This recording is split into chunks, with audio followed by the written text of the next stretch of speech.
तुम्हें पता है Indore cleanest city of India है। यहाँ सरकार ने सख्त मना किया है कि तुम चिप्स खा के रोड पे पैकेट नहीं फेंक सकते। तो लोगों ने पैकेट खा के रोड पे चिप्स फेंकना चालू कर दिया। और इंदौर क्लीनेस्ट से ये पता किसने लगाया, क्योंकि ऐसे तो किसी के दिमाग में नहीं आ सकता कि इंदौर में कूड़ा कितना होगा। तो अगर अभी तक तुम्हें समझ नहीं आया तो मैं इंदौर से हूँ। हाँ, ऐसे फालतू में तो किसी को शौक होगा नहीं कि चलो यार इंदौर की बेइज्जती करते हैं, और सिर्फ इंदौर की करेंगे। मन्नू इस बार अहमदाबाद को बीच में मत लाना। इंदौर में कोई कुछ करता ही नहीं कि भाई गंदा हो जाएगा, तो वहाँ पे सब लोग सुबह उठ के ताला लगा देते हैं और दूसरी सिटीज चले जाते हैं कचरा करना। तुम अभी जाके देखोगे इंदौर पे ताला लगा हुआ रहेगा। यहाँ तुम किसी का गला काट दो कोई दिक्कत नहीं, लेकिन काटने के बाद उसे गीले कचरे और सूखे कचरे में ध्यान से डालना।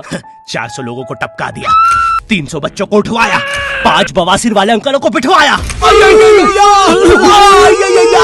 आज तक मुझे कोई पकड़ नहीं पाया, तुमने कैसे पकड़ा?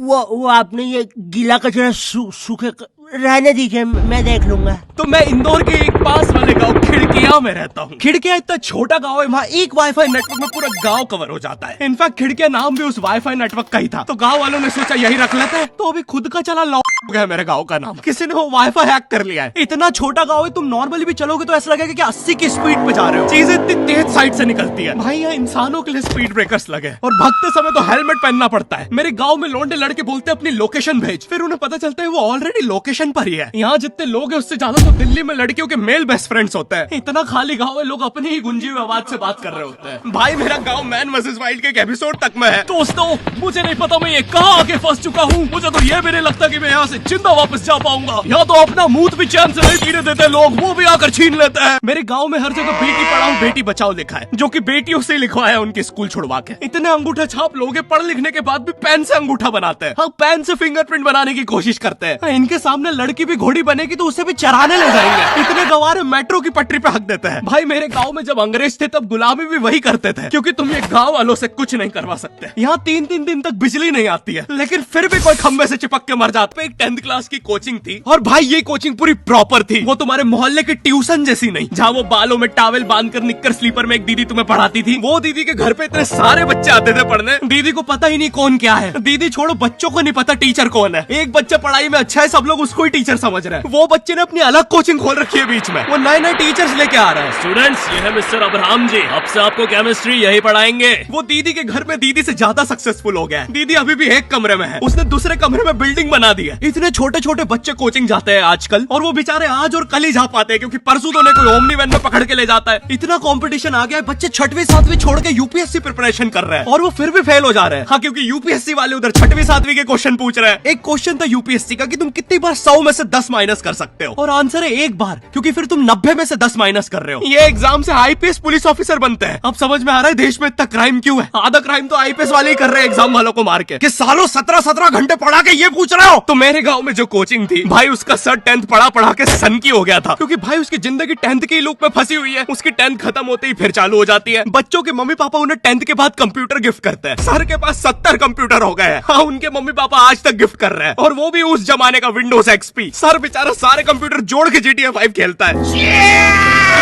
सर इतना 10th क्लास में है, वो कोचिंग के बाद अपनी कोचिंग की लड़कियों के सामने बाइक से स्टंट मार रहा होता है। देख कोमल, राज ने तो सबको पीठ पे कुत्ते मारे हैं, तू कोई नई नहीं है।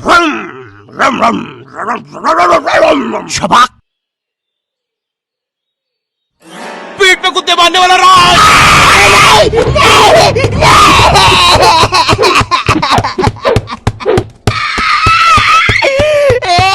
मेरी कोचिंग के बाहर हर साल एक बड़ा सा बैनर लगता था, उस पे जिस बच्चे के 90% बनते हैं उसकी बड़ी सी फोटो लगती है, और जिसके 60% बने हैं वो बड़ी सी फोटो लगा रहा होता था। वो 60% वाले बच्चे की इतनी सी फोटो आती है कोने में, वो भी खिल्ली से कूटी हुई। हाँ, बैनर के बाकी कोनों को ग्लू से चिपकाया है, बस इसकी फोटो पे खूंटा ठोक रखा है। और हर कोचिंग में ना एक पैटर्न जरूर होता है कि आगे वाले बच्चे का तो कंफर्म है, वो तो टॉप करेगा ही करेगा। उसकी तो हाथों की रकीलों तक में 96% बना है। मुझे दिखाया उसने, मैं डर गया, बाद में ट्यूमर निकला वो। भाई तू इलाज करवा ले यार अपना। चलता है तू मुझसे। कोचिंग में पीछे एक बच्चा पिट रहा है, उसकी किताब में सर ने ड्राइंग्स देख लिया, वो ड्राइंग्स उसकी थी भी नहीं, वो जिस सीनियर की बुक थी उसने बना रखी थी। ये इसलिए पिट रहा है क्योंकि इसको आज तक लगता था कि गांधी जी घूंघट में हंसती एक औरत है, और नेहरू जी ये है नेहरू जी। इस बच्चे के हिसाब से हमारी आजादी की लड़ाई कुछ ऐसी दिखती है।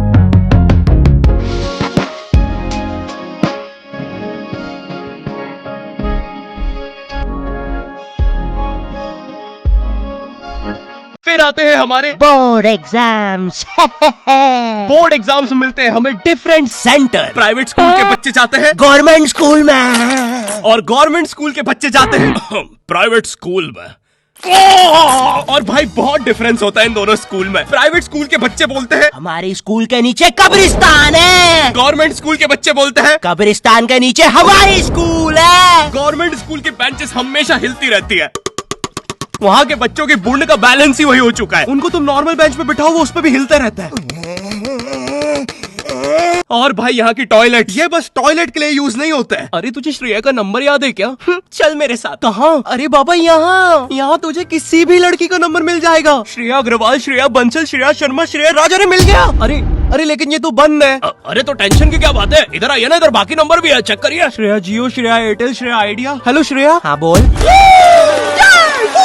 और बोर्ड एग्जाम से वो एक सरप्राइज इन्विजिलेटर चेकिंग होती है ना, जिसमें एक टीचर्स का ग्रुप बीच एग्जाम में रैंडमली आके तुम्हारी चेकिंग करने लग जाता है। एकदम से 5 लोग मिलिट्री की तरह अंदर घुसते हैं, पूरी क्लास में स्मोक कर दिया। एक तो अंडर कवर बच्चा बन के ही बैठा था पीछे। मैं यहाँ 15 मिनट से उससे क्वेश्चन पूछ रहा हूँ। मेरा ना इनसे बस एक क्वेश्चन है, भाई आराम से भी आ जाओगे तो क्या दिक्कत है? तुम्हें चीटिंग ही पकड़नी है ना, अंदर दाऊद थोड़ी ना बैठा है। इतना सीरियस चेकिंग कर रहे हैं, जेब चेक कर रहे हैं, जूते उतरवा रहे हैं, कुत्ता लाके ड्रग टेस्ट से चालू कर दिया। और गवर्नमेंट स्कूल के बच्चे इतने हरामी, वो लोग भी चीटिंग में नहीं ड्रग टेस्ट में फंस रहे हैं। कुछ भी हुआ जा रहा है, पीछे दाऊद मिल गया है उनको। हाँ वो 10th क्लास ओपन से कोई भी करने आ जाता है। करनी होगी दाऊद को 10th, मुझे क्या पता, अनपढ़ गैंगस्टर अच्छा लगेगा क्या? और बोर्ड्स के रिजल्ट के टाइम पे हमेशा एक गरीब बच्चा न्यूज पे छाया रहता है, हाँ, जिसने स्ट्रीट लाइट के नीचे पड़ के फिर से टॉप कर दिया है। एक तो साले ये गरीब बच्चों का ना अलग कंपटीशन चल रहा है। ये साले हर साल गरीबी में टॉप करने का नया रिकॉर्ड बनाते जा रहे हैं। इस बच्चे ने स्ट्रीट लाइट के नीचे पड़ के टॉप कर दिया है, इस बच्चे ने तो पत्थर की चिंगारी में पड़ के टॉप कर दिया है, जब बिजली चमकी थी तब जल्दी से पड़ के टॉप कर दिया है, जुगनू की जगमगाती जुगनी में टॉप कर दिया है, गरीब की आंखों में आई उम्मीद की रोशनी में टॉप कर दिया है। अरे भाई जब इतने गरीब हो तो एग्जाम का फॉर्म भरने के पैसे कहाँ से आ रहे हैं?